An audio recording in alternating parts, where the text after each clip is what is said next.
Em todo o mundo, pilotos militares relatam ter visto OVNIs. Em alguns casos, os pilotos envolveram-se em combates aéreos com eles. 2 pilotos militares vieram a público. Se isso chegar mais perto do que 6 ou 7 quilômetros, eu vou pular. Ele esperava que o objeto explodisse, mas isso não aconteceu. Envolver-se de fato com um OVNI durante 20 minutos, isso é uma coisa extraordinária. Em 1976, relatos de um objeto não identificado sobre Teherã enviaram um jato F-4 para confrontá-lo e destruí-lo. Ele pulou daqui para lá deste jeito. Em 1980, um caça peruano abriu fogo contra um objeto não identificado que invadiu o espaço aéreo militar. O comandante deu a ordem para decolar e destruir o objeto.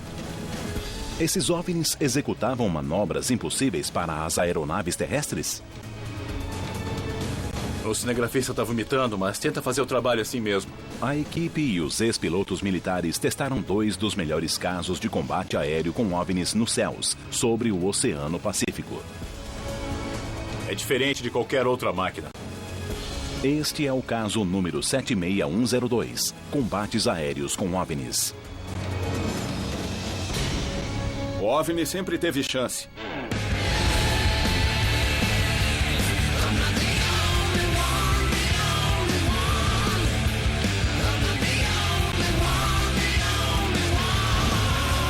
Caçadores de OVNIs, combates aéreos. Combate aéreo é um termo que realmente veio da Primeira e da Segunda Guerras Mundiais. Um elemento importante do que eu considero como um combate aéreo é que os 2 envolvidos estão tentando atingir e matar um ao outro. Quando ouvi que alguns de nossos melhores pilotos, alguns dos melhores soldados, tiveram um combate aéreo com um OVNI, devo admitir que duvidei. Sou Bill Scott, ex-mecânico de voo de testes. Testei aviões de 1974 a 1987. Em 21 de fevereiro de 2008, a equipe foi chamada à base Mart da Força Aérea na Califórnia para continuar a investigar os combates aéreos entre naves militares e OVNIs. Foram descobertas evidências novas e surpreendentes. Nós vamos conversar sobre algumas das evidências mais críveis e importantes de toda a ufologia. Combates aéreos com OVNIs. Vamos nos encontrar com o piloto que realmente se envolveu com um OVNI sobre o Peru. E vamos conversar sobre o caso de Parviz Jafari, que realmente se envolveu com um OVNI sobre o Irã, sobre o Teherã em 1976. Estamos empolgados com esses 2 casos. Isso se baseia em testemunhos ou temos provas físicas ou concretas? Eu soube que existem documentos oficiais do governo. Se houver provas concretas, eu estou muito curioso para ver. Aprontem-se para ter seu mundo abalado. Vamos lá.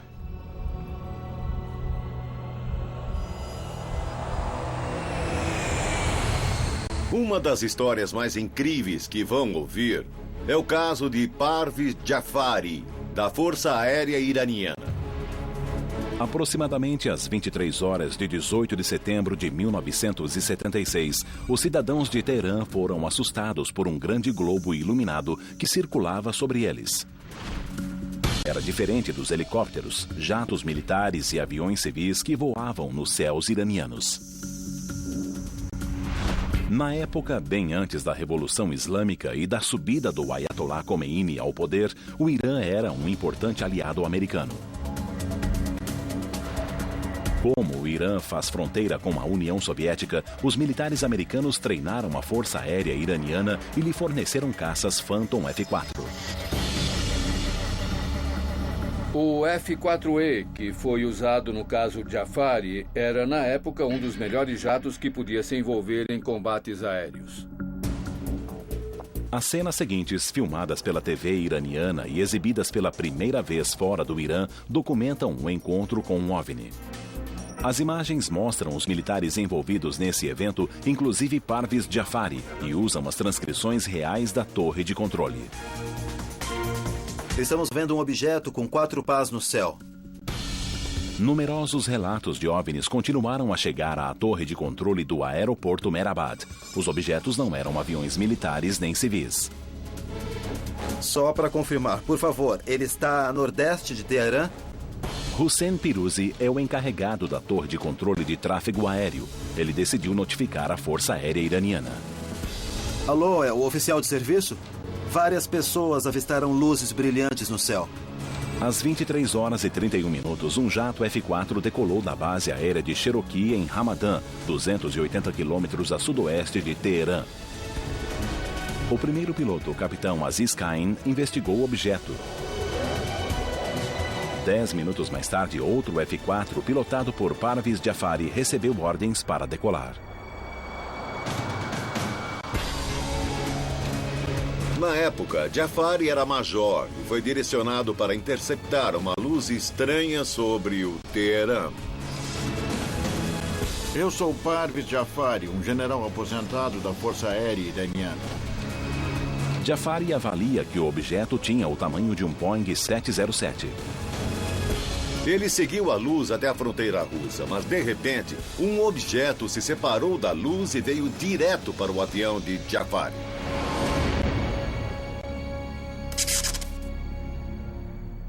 Eu me voltei para ele e o coloquei em 12 horas. Cheguei perto dele e nem dá para imaginar. De repente, ele pulou daqui para lá deste jeito. Com base em sua localização, Jafari estima que o objeto percorreu 45 quilômetros para a direita num piscar de olhos. Esse movimento estava além da capacidade de qualquer aeronave conhecida. Eu perguntei à torre se era algum avião comercial e eles responderam que não, eles não tinham nenhum voo. A gente também viu isso. Enquanto se aproximava do objeto, Jafari viu algo incrível. Alguma coisa que parecia uma lua saiu do objeto. Um segundo objeto saiu do primeiro objeto? Um outro objeto, abaixo do horizonte, começou a voar na minha direção. O segundo objeto redondo surgiu abaixo das luzes triangulares e foi na direção do F-4 de Jafari. Embora Jafari voasse em velocidade supersônica, esse objeto ultrapassou seu jato e o circulou como se ele estivesse parado. Bom, imagine só, eu estava voando à velocidade do som e alguma coisa estava me circundando. Depois de circular o avião de Jafari, o segundo objeto voltou à grande nave em forma de diamante que planava a cerca de 40 quilômetros de distância. Por um momento, Jafari pensou estar fora de perigo. Mas, para sua surpresa, pela segunda vez, um objeto saiu e veio em sua direção. Jafari achou que estava sendo atacado e voltou-se para o painel de instrumentos para armar e atirar um míssil rastreador de calor. Mas ficou chocado com o que aconteceu. As luzes verde e vermelha deviam estar acesas para eu poder atirar. Mas quando olhei para o lado esquerdo do painel de instrumentos, o painel esquerdo estava apagado, sem nenhuma luz. Jafari acredita que durante o combate o OVNI enviou um imenso pulso de energia eletromagnética para o avião, desligando todos os instrumentos eletrônicos a bordo, inclusive o equipamento de navegação e os sistemas de armas.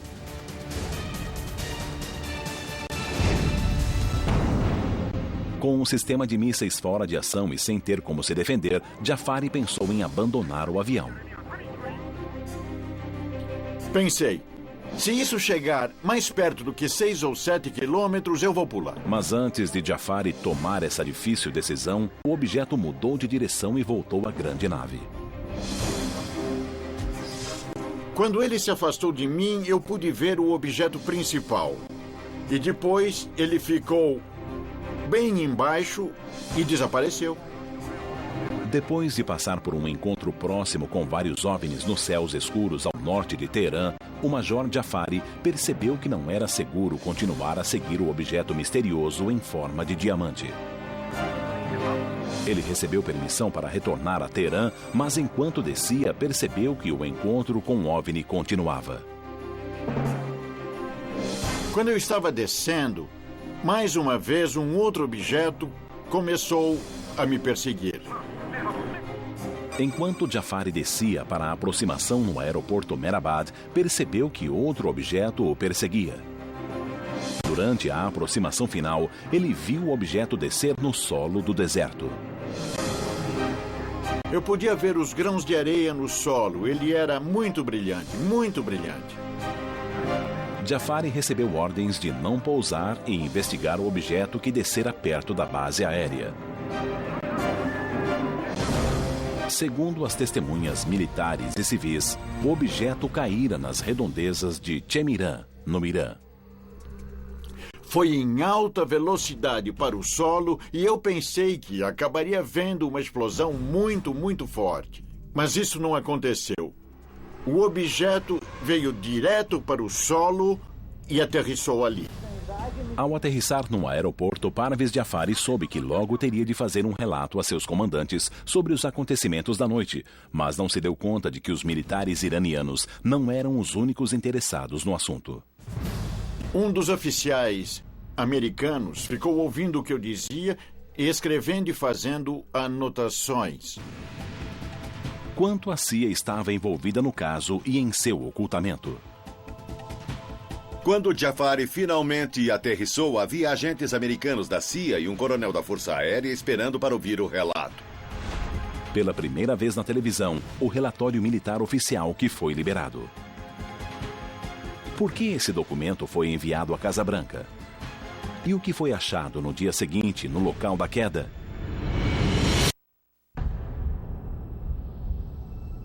Em 1976, nos céus do Irã, o Major Parvez Jafari teve um angustiante encontro com o que acredita ser um OVNI.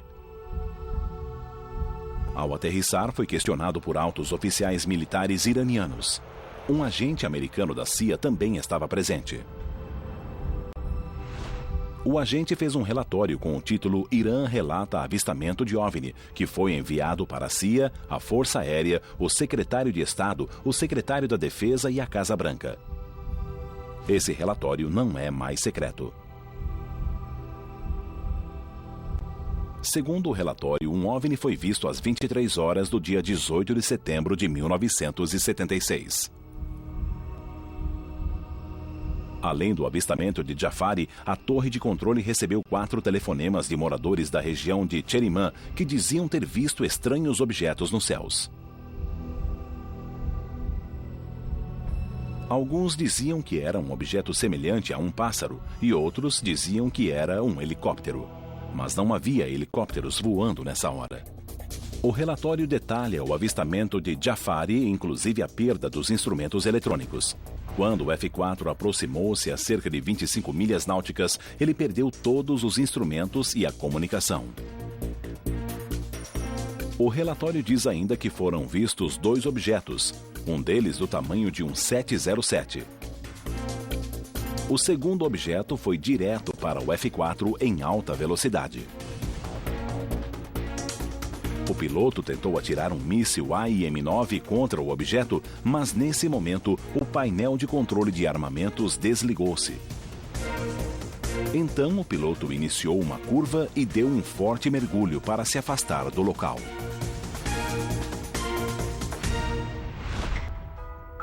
Em um final muito curioso para esse evento, o relatório do Departamento de Defesa diz que no dia seguinte, a tripulação foi levada de helicóptero para a área onde os moradores viram o objeto cair.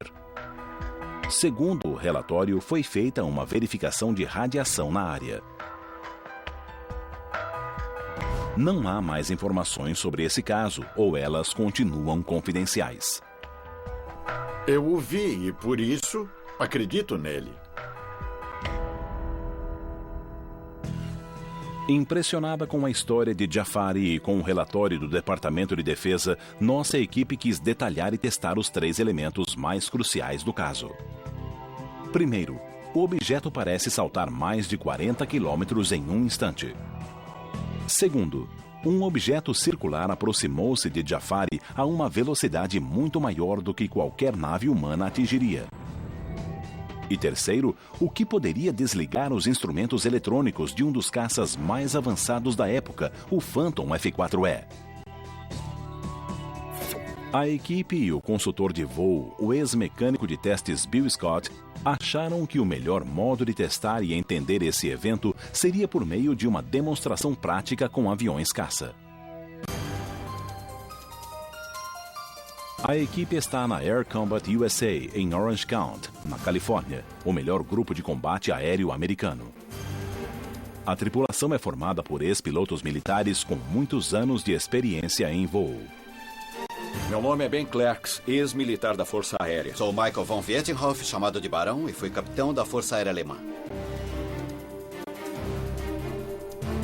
Vocês vão voar no CI Marchetti SF-260. É um avião leve de ataque italiano que pode soltar bombas, atirar foguetes e metralhar. A aeronave tem nível mais 6 menos 3Gs, atinge cerca de 430 km por hora e voa como um caça leve de ataque. Isto é para valer. Os pilotos e Bill Scott calcularam que para recriar esse evento com esse avião, seria melhor usar uma escala de 25%, ou seja, voarão a 1/4 da velocidade e cobrirão 1/4 da distância.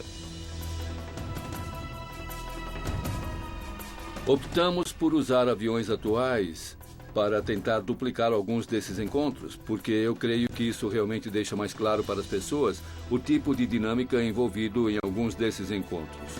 Estamos usando aeronaves de um tipo diferente. Há muitas coisas que não podemos fazer com estas máquinas, mas será muito esclarecedor. Hoje queremos recriar os eventos, queremos sair com 2 aeroplanos e um de nós irá simular o objeto voador não identificado. Não cheguem a menos de 150 metros. Essa é a nossa distância de segurança. Em caso de emergência, usaremos paraquedas. Diremos saltar, saltar, saltar. Esse é o nosso comando e iremos tirar a capota. Ok, vamos voar. Tudo bem, vamos lá. Isso funciona.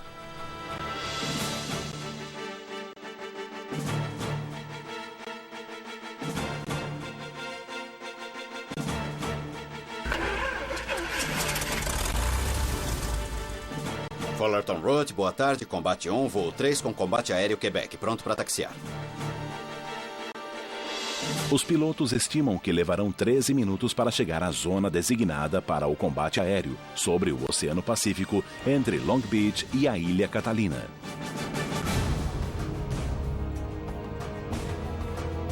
O combate aéreo começa. A equipe está demonstrando o primeiro elemento crucial desse caso: o fato de o OVNI percorrer quilômetros em um instante. Ted e o Barão representam o OVNI e fazem uma curva exagerada em alta velocidade. Ele pulou daqui para lá deste jeito. Bill Scott e Joker tentam segui-los, começando suavemente. Entendido. Agora temos que simular uma curva à direita tentando rastrear o alvo. E isso simula o alvo saltando 10 graus num tempo muito curto. O Barão é o líder.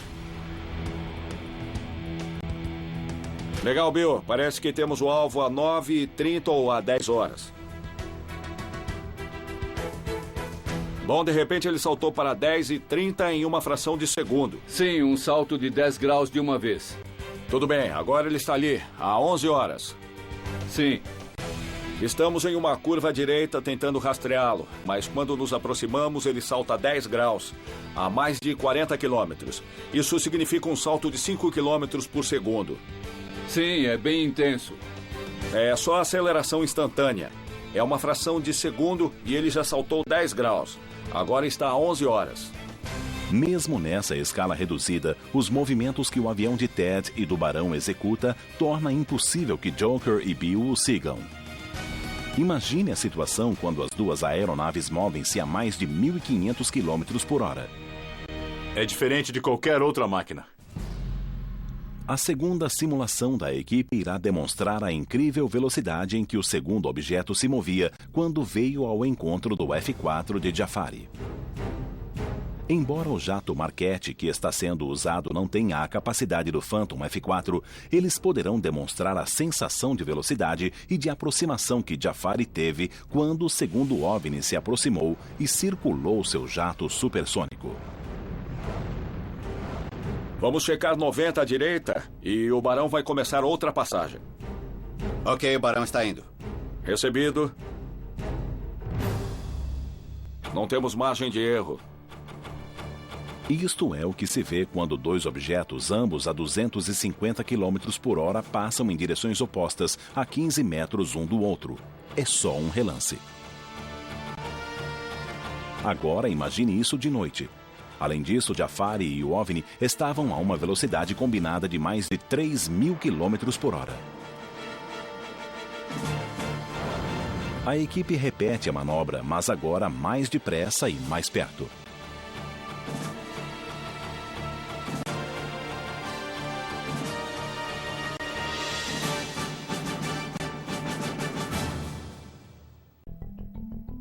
No dia 19 de setembro de 1976, um dia após o evento, o local da queda foi examinado em busca de radiação.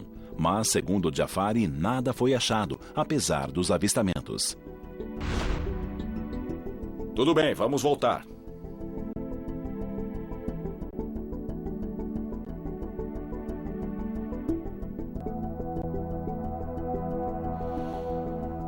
Então, como foi a experiência? Quer dizer, vocês estavam indo um para o outro a 250 km por hora? Isso, nós estávamos a 130 nós e eles também estavam Certo. se aproximando. Acontece num piscar de olhos. Nota-se um ponto escuro, bem distante. E alguns segundos depois, eles passam ao lado a 480 km por hora. É uma coisa muito rápida. Ele estava voando para lá e, de repente, teve de tomar uma posição defensiva porque o objeto fez um movimento hostil em sua direção. Isso. E seu painel apagou. Bom, para começar, se o painel todo se apagar, você está numa encrenca. Não há como saber o que isso significa. Esses sistemas são complicados e são os mais estáveis e resistentes que nós temos, pois é um equipamento que é usado em guerras. Tem que ser incrivelmente resistente. Tem que aguentar, pois pode ser atravessado por balas. Agora, todo o painel se apagar é surpreendente, porque não foi só o sistema pneumático, nem só o sistema elétrico, foram todos os sistemas e por isso não consigo imaginar uma explicação coerente para isso. Eu não sei o que poderia ter acontecido.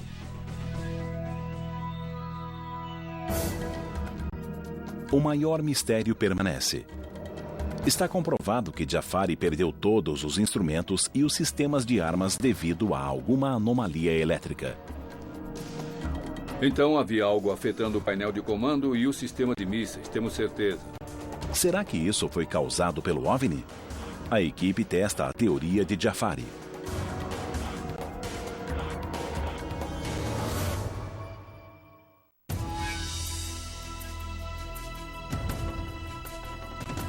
No caso iraniano, quando o F-4 decolou, o piloto com certeza estava muito confiante.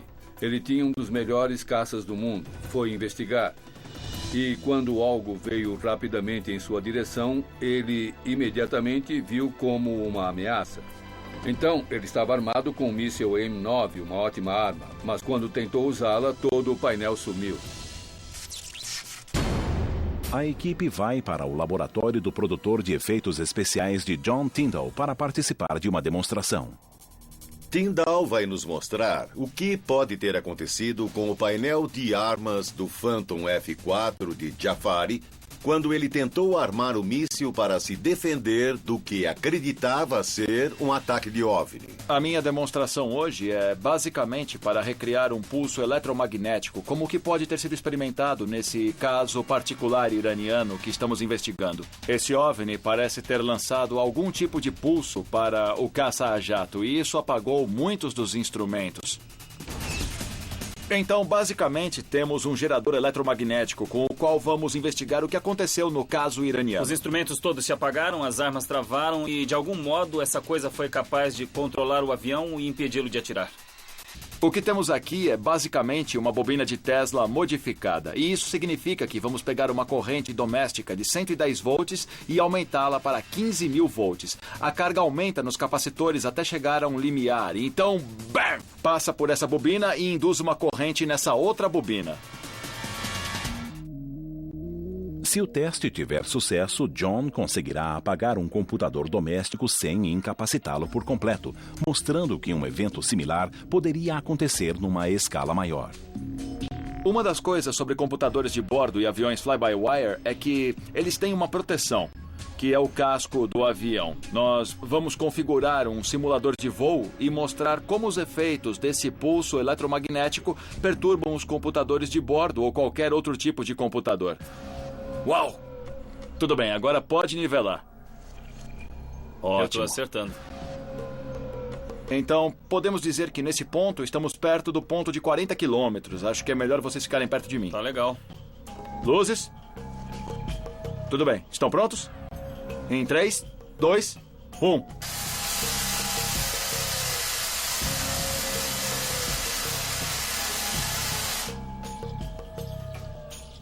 $15.000 volts de baixa amperagem desligaram o computador.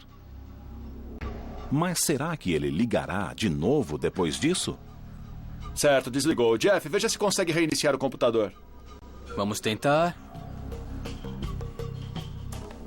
Ei! Uau! Tá iniciando alguma operação no computador. É, ele voltou. A CPU não morreu. Como os instrumentos de Jafari, o computador voltou ao normal no fim do pulso. John, você demonstrou que é possível tornar um painel daquele computador inoperante do mesmo modo em que um raio eletrônico ou outro raio que o OVNI atirou deixou os controles de Jafari inoperantes naquela noite de 1976. Se a gente estiver falando de uma civilização extraterrestre que nos visite, eles podem ter tecnologia muito superior ao que temos hoje no laboratório. Embora isso tenha sido um sucesso, a escala é a grande surpresa, porque para obter os resultados que tivemos a 90 centímetros, em alguma coisa a 40 quilômetros de distância, é preciso uma potência inacreditável, especialmente porque o pulso tem que penetrar uma caixa de metal, o casco do avião, para funcionar. Embora o encontro de Jafari tenha sido testemunhado por muitos e ele diga que os militares iranianos interessavam-se pelos OVNIs, a Revolução Iraniana que ocorreu 3 anos depois transformou o Irã em uma sociedade fechada e os relatos de OVNIs não mais chegaram ao Ocidente. Nunca tinha visto nada como isso antes. E quanto mais eu penso, mais eu acredito. E todos os outros acreditaram que era um objeto voador não identificado, um OVNI. Depois de testar os 3 elementos principais do caso de Jafari, a equipe duvida que uma aeronave já vista pudesse fazer os movimentos que Jafari viu naquela noite. Embora a perda do computador de bordo do F-4 possa ser explicada por um intenso pulso eletromagnético, os fatos permanecem misteriosos. 4 anos depois, um combate aéreo com OVNI ainda mais dramático ocorreu sobre o Peru. Mas desta vez o piloto conseguiu atacar.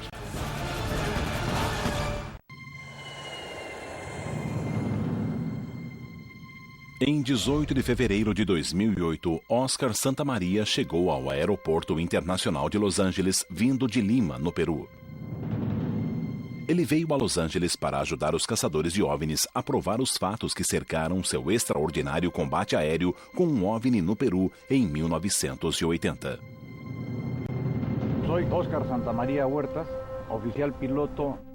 Ele é Oscar Santamaria Huerta, um piloto da Força Aérea Peruana, atualmente aposentado. El 11 de abril de 1980, em 11 de abril de 1980, a las 7:15 horas de la mañana, às 7 horas e 15 minutos da manhã, na base aérea de La Joya, no Peru, 1.800 militares em serviço naquele dia observaram no final da pista um objeto que parecia ser um balão. Eles não tinham autorização para voar naquela área. Suponíamos que poderia ser um aparato. E pensaram que fosse um espião. O comando da base. O comandante, então, deu ordem para decolar e destruir o objeto de imediato. Santa Maria atirou 64 rajadas com sua Cannon de 30 milímetros diretamente no objeto, mas, para sua surpresa, as balas pareciam atravessá-lo. Embora pudessem destruir tudo em seu caminho, inclusive um balão meteorológico. Ele esperava que o objeto explodisse. Mas isso não aconteceu e o objeto começou a subir. Ele continuou a seguir o objeto. Santa Maria seguiu o objeto e reparou que todas as vezes que atingia o raio de alcance, o objeto subia e executava manobras dignas de um grande piloto. No entanto, a parte mais crucial de sua história ainda será mencionada e envolve os militares americanos. Recentemente eu conheci Oscar Santa Maria e ouvi a história dele.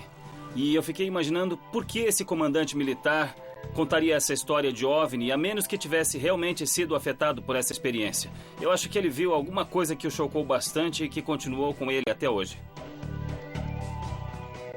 Devido à complexidade desse evento, Oscar Santa Maria sempre encontrou céticos que não conseguem acreditar que ele e o objeto fizeram manobras tão extraordinárias durante o combate aéreo, com um objeto que ele acredita ter sido um OVNI verdadeiro. A equipe deseja determinar se o OVNI que Santa Maria encontrou tinha capacidades de manobra inexistentes na época. Como não tem acesso a um jato Sequoia 22 igual ao de Santa Maria, usarão o melhor disponível. Retornaram ao Air Combat USA para levar o caso aos céus. A equipe identificou 3 elementos cruciais neste caso e deseja demonstrá-los. O fato de Santa Maria ter atirado no OVNI sem efeito visível impressionou a equipe, mas é difícil de testar. No entanto, 2 manobras aéreas podem ser analisadas com precisão no ar. Em primeiro lugar, o OVNI ficou parado no ar e depois, a partir da posição de parada, iniciou uma subida rápida e abrupta.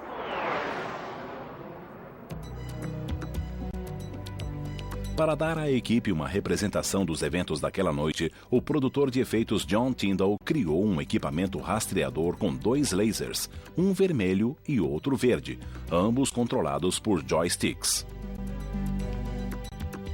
O laser verde representa a rota de voo do OVNI. O laser vermelho representa a rota de voo do jato. Juntos, eles criam uma representação do evento em escala.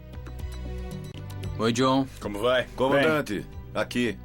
Bom, o que eu tenho aqui é uma visão de cima, usando esses indicadores de laser como, basicamente, um modelo em escala do movimento desse OVNI e da aeronave, respectivamente. Eu posso dimensionar o movimento para igualar a velocidade da escala do mapa. Onde estava o seu avião? O laser vermelho está indicando o seu avião. E está se movendo a cerca de 1.600 km por hora.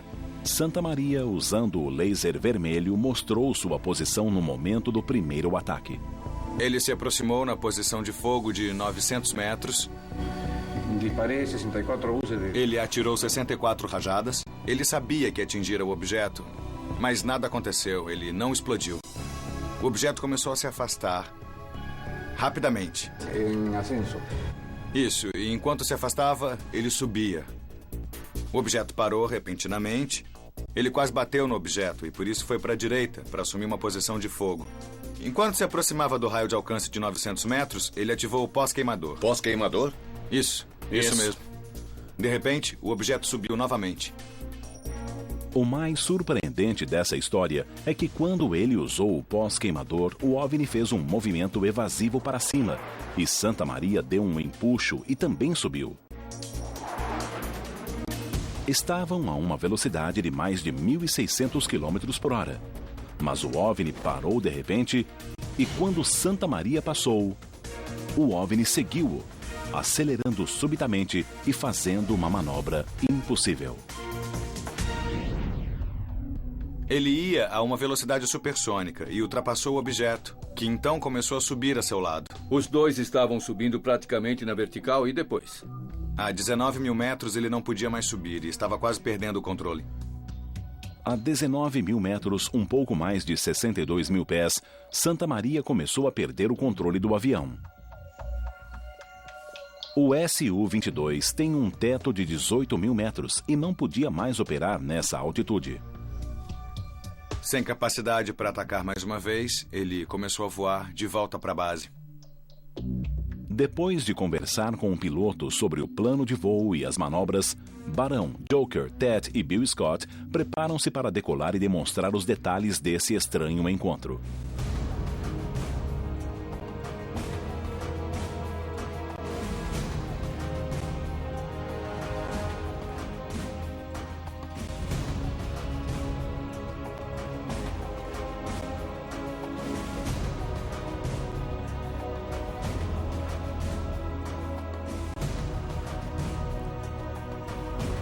É preciso estar de olhos bem abertos, porque o espaço aéreo não é só nosso. Os jatos dos caçadores de OVNIs decolaram. Está vindo para o ataque. Fogo, fogo, fogo! Para provar esse caso de uma vez por todas. O caso de Santa Maria foi descoberto pelo Departamento de Defesa e pelos secretários de Estado. Um relatório completo foi redigido e enviado a algumas das mais importantes autoridades em Washington.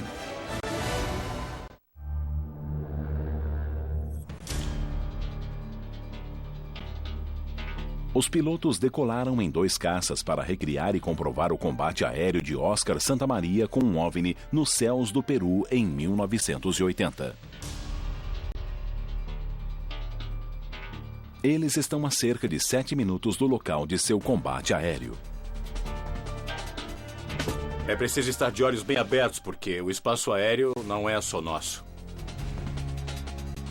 Documentos militares divulgados recentemente mostram que foi feito um relatório detalhado desse caso para a surpresa de Santa Maria. Depois de seu voo, o Departamento Americano de Defesa incluiu todo o seu depoimento em um relatório do Departamento de Defesa. Fiquei intrigado. Como acha que conseguiram isso?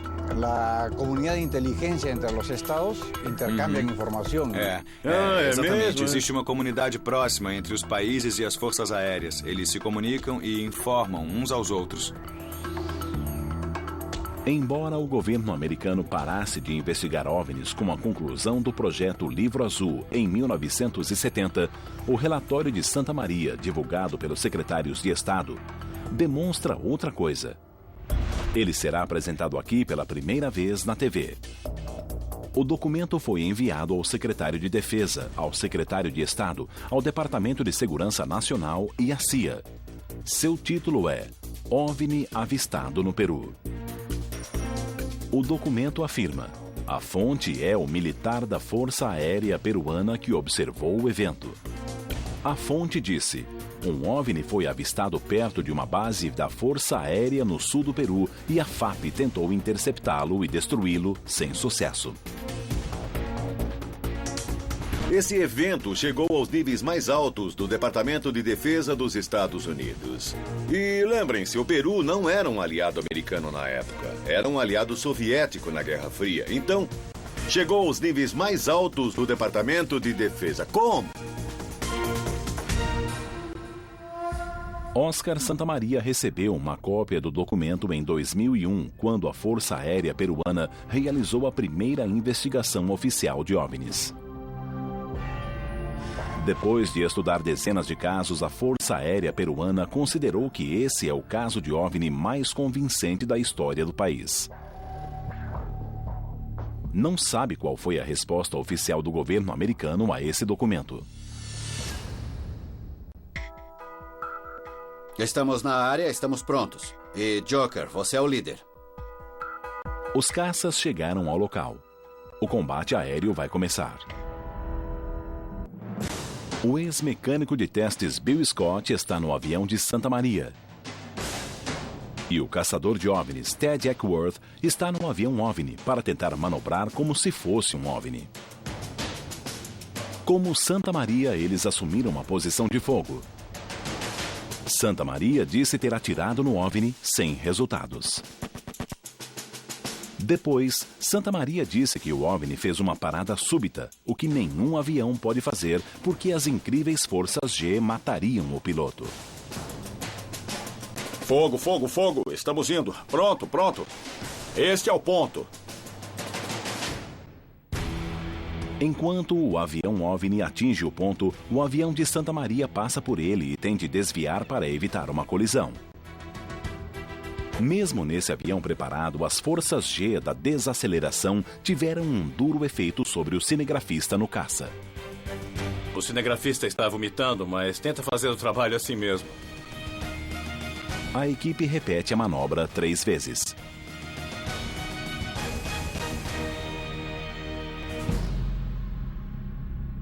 Na manobra mais ousada jamais tentada por um piloto da Força Aérea Peruana, Santa Maria atingiu o teto de operação de sua aeronave, 19.000 metros, enquanto era perseguido pelo OVNI. Sua vida corria perigo. Barão, por que não começa com 360 à esquerda a 45 graus de inclinação? Esta é a simulação em que o OVNI sobe na vertical. Quando estivermos prontos, vou contar até 3 e o Barão vai fechar a curva e subir. Joker, no avião de Santa Maria, faz um forte mergulho. O OVNI foge e Joker faz o mergulho em J, subindo quase na vertical. O OVNI segue-o, tentando também subir verticalmente. Lá vai ele na vertical.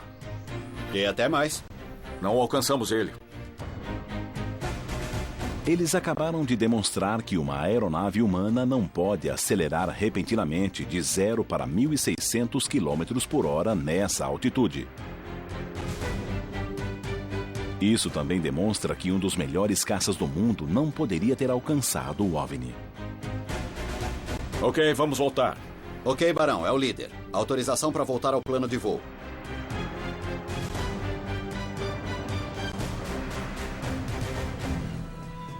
Ficamos assim, a nave, o OVNI aqui, e depois fizemos várias passagens por ele. E o OVNI teve chance? O OVNI sempre teve chance, mas ele nos venceu nas manobras. E se o OVNI conseguiu subir naquela velocidade, não importa qual nosso avião. Parece que o OVNI só estava brincando. Ao estar na aeronave e basicamente tentar copiar ou imitar as manobras, você logo percebe que não há como algum veículo humano ter conseguido fazer as manobras que eu vi o OVNI fazendo. Ou o coronel está mentindo, ou foi algum tipo de objeto que era totalmente não humano e que superava todas as características de desempenho de voo de qualquer nave que nós temos. A equipe se reúne na sala de mapas para discutir os resultados dos voos de teste. Os aviões em que voamos não conseguem subir verticalmente. Não é um nível de desempenho. E não há um veículo que vague estático àquela velocidade. Bom, quantos aviões existem que conseguem subir na vertical e são supersônicos? Muitos deles podem chegar a uma razão melhor que 1 para 1, mas não se começa da posição parado. É preciso dar um impulso como ele fez. É a velocidade e a capacidade de manobra que surpreendem. O OVNI para, sobe na vertical e chega a uma velocidade supersônica instantânea. Plana e atinge 19 Não podemos mil fazer metros. nada, não podemos fazer nada igual a isso. Realmente se envolver com o OVNI por um período de 20 minutos, isso é uma coisa extraordinária. Sabe, pode-se ver algo durante um momento e não se conseguir identificar o que é. Mas poder se envolver com ele por 20 ou 22 minutos, essa é uma situação totalmente demais. 2 casos, 2 pilotos confiáveis, 2 documentos militares oficiais divulgados que mostram que esses casos chegaram aos mais altos níveis do governo. O que dizer dos casos de combate aéreo com OVNIs que ainda não foram divulgados? 2 pilotos, em 2 regiões distantes do mundo, envolveram-se com objetos de incrível capacidade de manobra, mas não se sabe o que eram. O trabalho da equipe continua.